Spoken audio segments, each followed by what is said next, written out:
From JBS Studios in Greater New York, this is the JBS News Update with Teisha Bader. I'm Teisha Bader with the JBS News Update for Tuesday, June the 6th, 2017. United States Ambassador to the United Nations Nikki Haley criticized the UN Human Rights Council for its ongoing bias against Israel and said that the U.S. is considering whether it will stay a member of the council. Haley addressed the UNHRC today, making her the first U.S. permanent representative to address the international body in Geneva. As you know, the United States is looking carefully at this council and our participation in it.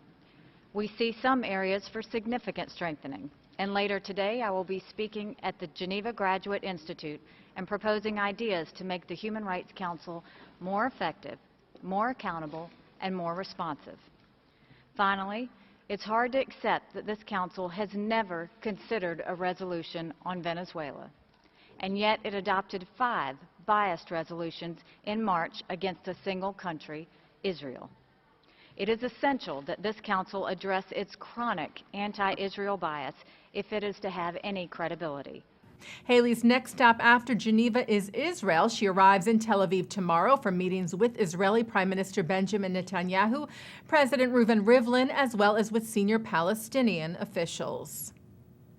Israeli and Jewish leaders criticized the UN Secretary General for a statement he made yesterday marking the 50th anniversary of the Six-Day War.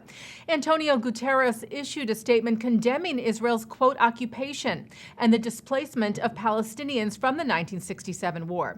Guterres said this occupation has imposed a heavy humanitarian and development burden on the Palestinian people, adding it has fueled recurring cycles of violence and retribution. Israel's ambassador to the UN, Danny Danon, said in response that instead of spreading Palestinian misinformation, the UN should stick to the facts. Danon said it is preposterous to blame terror and violence in the Middle East on the one true democracy in the region, adding that the moment the Palestinian leadership abandons terror, ceases to incite against our people, and finally returns to direct negotiations, then real progress can be made towards peace. And the Anti-Defamation League said it was troubled by the remarks made by Guterres, calling them incomplete, misleading, and urging the UN chief for clarification. ADL National Director Jonathan Greenblatt said the anniversary of the Six-Day War cannot be viewed in a vacuum. He said it is grossly misleading to examine only the enduring effects of the war while ignoring the context in which the war took place, noting the belligerence of Israel's neighboring Arab states in the spring of 1967. Greenblatt added about Guterres' remarks, "We would have hoped that he would use this anniversary to address the Palestinian condition and call for peace and resolution in a fair-minded and historically accurate manner."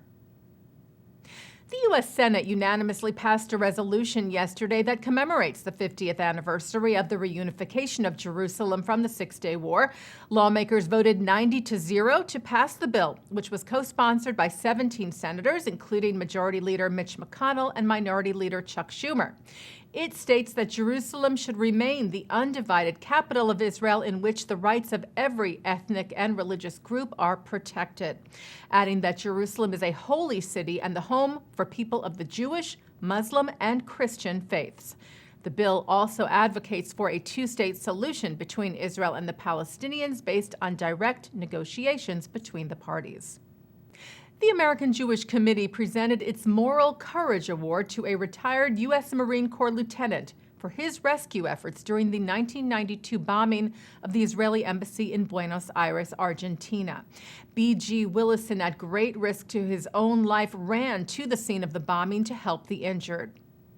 And the AJC honored Romanian President Klaus Iohannis with its Light Onto the Nations Award, the organization's highest honor presented to world leaders. Iohannis was recognized for his efforts in the defense of democratic values, pursuit of justice, and commitment to friendship with the U.S. and with the State of Israel. The awards were presented at the AJC's Global Forum, the international gathering which began on Sunday and concludes today in Washington. Israel's Ministry of Foreign Affairs released a video this week showing new technology from Israel to help the visually impaired.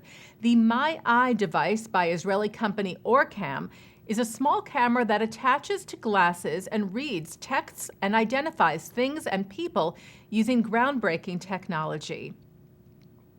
Taking a look now at our programming for tonight on JBS for Tuesday, June the 6th. More of our special programming marking the anniversary of the Six-Day War continues. With tonight at 7 o'clock, a look at the Battle of Ammunition Hill. At 7:30, a discussion with Thane Rosenbaum, Herb London, Emmanuel Aronson, and Bassem Eid, who shared their unique perspectives on the Six-Day War in a program of the West Side Institutional Synagogue and the Jewish Unity Forum with ZOA, AFSI, Emet, and the London Center for Policy Research. At 9 tonight, Mark Golub sits down with former Israeli intelligence expert Avi Perry, who recounts his experiences in the War of 1967 and comments on the modern-day Iranian threat, as well as the Israeli-Palestinian conflict. That's on tonight's L'Chaim. At 10 o'clock tonight, Shalom Hartman Institute North America's Yehuda Kurtzer looks at all the anniversaries that Israel is celebrating this year, including the reunification of Jerusalem and the Balfour Declaration. And coming up right after this newscast tonight at 6:30, Israel's Minister of Infrastructure, Energy, and Water, Yuval Steinitz, speaks at the Jerusalem Post Conference. And that's the JBS News Update for Tuesday, June the 6th, 2017. I'm Teisha Bader.